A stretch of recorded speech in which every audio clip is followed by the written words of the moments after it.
Hi guys. Okay, so I just want to give you guys an update. I am done with fundamentals, and you guys, fundamentals was a very hard class. I'm not saying that it was hard in content because the content wasn't really hard. I think it was kind of like similar to like anatomy and physiology, the level of difficulty, but for me the reason why it was hard was because I didn't have enough time to study the way that I wanted to study to grasp the material so that I can be able to apply what I'm learning to uh, like the tests, because the tests are application based. So I'll get into that in a little bit. But it was hard because I it's no way that I can study all that information in a little bit of time. And plus I work full time and I'm a mom. I have 3 kids. It was very difficult for me. But my family, they pulled through. My husband is the bomb.com. he I'm telling you. So they let me study. I locked myself in a closet. I went to the library after clinicals. I had to do what I had to do because I did not get that far, go through all of those trials and tribulations, especially with that TEAS exam, to fail. And I pray to God that I don't fail coming up, because let me tell you something. I have never felt so threatened and in fear for my life. This was like the hardest thing that I ever had to do. And no sleep, not eating properly, feeling it in my body. That's it was real. And if you don't have any responsibilities, like if you don't have any children, or if you don't work, or if you work part-time, you maximize your time because you are at an advantage. Like in my class, unfortunately, a lot of people didn't pass. And some of the people that didn't pass, some of them didn't have kids, some of them didn't have a job, they live at home with their parents. And I'm like, you had the greatest opportunity, and I noticed that the ones that didn't pass, some of them, they were like young. The older ones was busting it out, because for us, that's it. This is it. This is our last chance. Those of us who are like in our 30s and 40s and 50s, that's it. We need to do good. We need to get this now. We don't have no round, second chance and third chance and fourth chances like these 20s and 19-year-olds. We don't have that. So if you're young, don't mess up this opportunity being lazy and going on, Insta dummy and Facebook and all of that stuff. Don't do that. Get off that social media stuff, because that's not important. Stop taking pictures of yourself. Stop it. You don't need to do all of that. You need to be in your books. And even if you're not 20 something and you're a little bit older and you up there on the social media, get off of that social media, because let me tell you, you can be on Facebook for 3 hours and you don't even know how long you was on it, or these social media sites. You could be on there for an hour or more, and then you look at the time. It was like, where did the time go? That time you could be devoting to studying, and you just have to begin to prioritize your time and devote every waking moment to studying, because you don't know what you're going to be hit with on those exams. You need to learn how to take the test in the first place, because let me tell you something about that. You need to learn how to take the test. And if you don't practice how to answer those type of questions when you take your first exam, you're going to be hit hard, and it's going to hurt your grade, in that you are diminishing your chances of doing well throughout the course. And let me explain that, because if you do well on the first exam, you are setting yourself up for success. Because if you kill it on the first exam and you study, and maybe you don't do so good on the second exam, but then you do okay on the third exam, you will still pass most likely. And but if you're messing up and barely making it on every exam, when you get that cumulative, it depends on what your program is. If your program is, if your tests are cumulative, you have so much to study and you're setting yourself up for failure. So you need to kill it, especially on that first exam. Do good on that second exam. Give yourself some room to get a 60 and still be okay. That's what happened to me. Like, I killed it on the first exam. I didn't do so well on the second exam, but I still was in the high 80s, right? The third exam, I did good. The fourth exam, I got like a 77. You know, we were supposed to get an 80. But that 77 it wasn't going to get in the 100 or get in the A, or 90 wasn't going to push me up to an A anyway. I was still going to be in the high 80s. So I was in the high 80s ending. So that means I did good on the first exam. I did good on the third exam. I didn't do good on the second exam. I got like a 75 or something like that, or a 74. I was supposed to get an 80. And that brought my grade down a little bit, but I was still in the B range. The third exam pushed me up.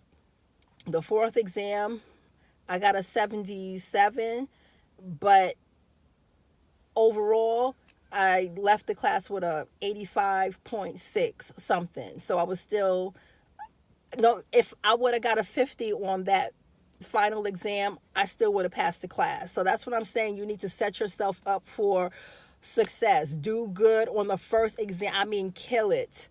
Because on the first exam is not really a lot of nursing stuff. It's a lot of knowledge, a lot of theorists. It's not getting into that nitty gritty. So you can kill it. But once you start getting into like electrolytes and medications and stuff like that, that's when it becomes hard, because now it's application. They're going to give you a scenario. They're going to give you some lab values. They're going to give you, all of these like little situations, and you have to kind of decipher what's important and what's not. So you would have to find out what material in that question is a distraction. And once you find out what the distraction is, then you can be able to answer the question. Because I'm telling you, read that question 3 times before you answer that question. Make sure you're answering the question. If it's talking about a pathology, if it's talking about a physiology, make sure you're answering what they're asking you. Because if they're going to put a pathology answer, they're going to put a physiology answer, they're going to put some bogus answer. They're going to put 2 answers in, maybe even 3. That could be the answer. But if you're not reading that question properly, you're going to pick the wrong answer. So if it's asking for something physical and you're giving them the pathological answer, which would be right if you would have read it, if you would have read it, it would have been right if that's what it was asking you. But if it wasn't asking you about that and you pick that, it's wrong. So it's like you really have to be careful with these questions, because if you just read it one time, oh, I got it. Don't do that. Don't do it. Read it a second time and make sure you really do got it. And ask yourself the question. When you get your answer, put that answer in the question and ask yourself, is this answer answering that question? So don't rush through these questions. You need to really make sure you're picking the right answer, because remember, you have to pick the best answer. All the answers may even be right, but what's the best answer? And let me tell you something on my exams. In my exams, what they were really heavy on was communication. So once you get to that communication chapter, really practice those problems. When you do the communication chapter, don't put tone in your answer, because tone is relative. So don't put tone in it. Just read it. Don't put your feelings or tone in it, so that you can be able to pick the right answer. And you'll know what I'm talking about when you read that chapter. And what else I want to give you guys some advice about? Do good on the first exam. And you need to study. I mean, if your teacher is giving you PowerPoints, study what the teacher is giving you. Don't try to read everything in the book, because some of these chapters are like 80 pages, and it's just no way. And depending on what textbook you have, I have Potter and Perry. They go on and on and on, and they just be giving you some extra. And it's like, if you're not careful, you're going to be studying the wrong thing. And when the test comes, it's like you didn't study anything that was on the test because you was focused on other stuff. Make sure you focus on what your teacher is focusing on. If your teacher is focusing on something and you need more clarification, then you go to the book and you read that. You skim through the book. You get you just make sure you get what's underneath the subheadings. Make sure you get the meat of it. Forget about all that other extra stuff, because that's just going to throw you off and mess you up. So make sure you study what the teacher is giving you. Make sure you study your lab values. Understand what the lab value is. Understand the condition that goes with it. Why certain tests are being done and what lab values go with those tests and what should be the correct lab value. Study those lab values. And if you're doing the math test, I don't know what kind of program you're doing. If you're doing ATI, we're doing ATI. Study as many problems as you can, and what you want to do is find those examples with the medication label, because that's what was tripping me up, was the medication label. They give you all of these little numbers and milligrams, and you have to figure out which one you have to put in the problem, because if you're given the problem without the medication label, it's easy to answer the question because it's right there. But once they give you the label and you have to pick from the label, you have to understand what is on that label. So I was on the internet trying to find examples with that label, and it's very difficult. So if anyone has that information, please share, because with my program we have math tests throughout each semester and we have to get a 100. If not, we will not advance to the next semester. So it's no joke. Depending on your program, it's no joke. So, and we have to take a, what is it called? It's a test that will determine whether or not you will pass the NCLEX. And if in my program, if you fail that test, you don't pass. You get kicked out of the program. And we also have to take another cumulative exam at the end of Med-Surg 1 or Adult 1. And it covers fundamentals and what we learned, and then some of what we learned in Adult 1. And if we don't pass that, I heard we get kicked out of the program. So it's like they want to kick everybody out of the program. But even on my break right now, I'm studying my cranial nerves. I'm going back to electrolytes because I just cannot grasp the material about, what is it? Like the hypertonic solutions and the isotonic solutions, what to use with what, and I'm just not getting it. So now that I have this time, and my teacher said that electrolytes is all throughout the rest of the course, so now that I have this time and it's no pressure, I'm going to be going back to the chapter to really grasp it and understand it, because I don't want to have to keep going back to fundamentals when I'm in Adult 1 and trying to relearn the material that I should have learned, even though I couldn't have learned it because it was such a short time to learn it. But I just want to understand the material going forward, because I know that everything kind of piggybacks on itself, and it's adding on to what I already supposed to already know. And it's just a lot. It's a lot of information. So you guys, I hope this wasn't like a discouragement. It shouldn't. No, this was real. It was not a discouragement. I'm not going to come over here and tell you it's all cherry blossoms and roses. No, it's not. I don't care. Even if you don't have a job or you don't have a family, this stuff is real. The material it's a lot for anybody at any point in their life to study. So you need to study, and you need to understand the material, and you need to understand how to answer the questions. Once you understand the material, understand how to answer the questions, then you're good. Go over questions. Just keep going over questions, because 9 times out of 10, those questions that you're going over, you're going to see them again, because some of the questions that I was going over on Quizlet and all of that stuff, I saw them again. And that's kind of what helped me, because I remember some of the answers.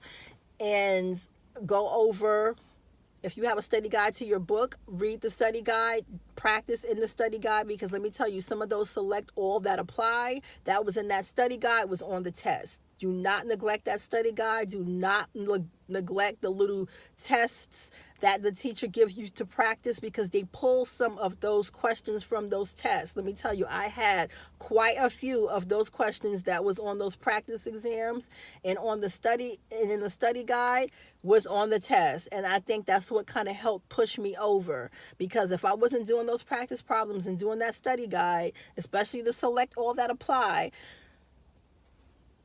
I wouldn't have got the high grades that I have gotten. So just study, practice, and on top of getting the right answer, understand why the other answers are wrong. That is going to help you tremendously. Understand why they are wrong, because it's going to help you, trust me. What else I want to tell you guys? I think that is it. That is it. You just need to study and get the material down pat, practice those practice questions, and do not fall behind, because those 3-hour lectures covering 2 chapters, that's about 20, 30 something pages.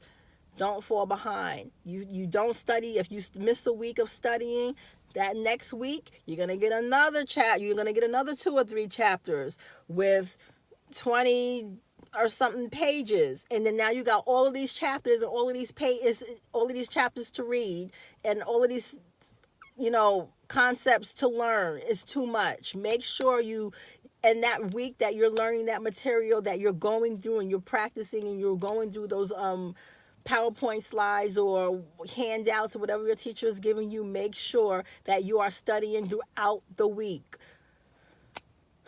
because this is real, guys.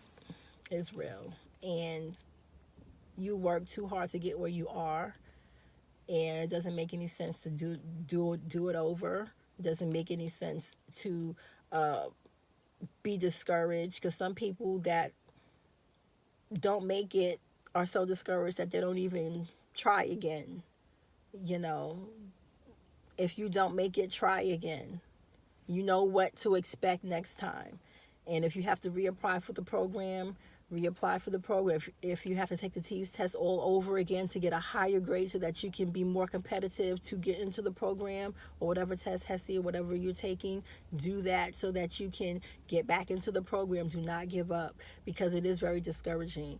And even if you have passed fundamentals and you're in like med-surg or adult mode, whatever it's called for you guys, and you have not passed the class, do not give up. Do it again. There's a lot of people that I know that are nurses right now that did not pass Med-Surg 1, and they took the class again. They didn't pass it. They took it again. They passed it. So be determined. If this is something that you really want, you go for it. Go for it. All right? So you guys, I've been talking long enough. You guys be blessed, and I'll talk to you later. If you have any comments or questions, please put it in the comment box, and I will answer your questions. Bye.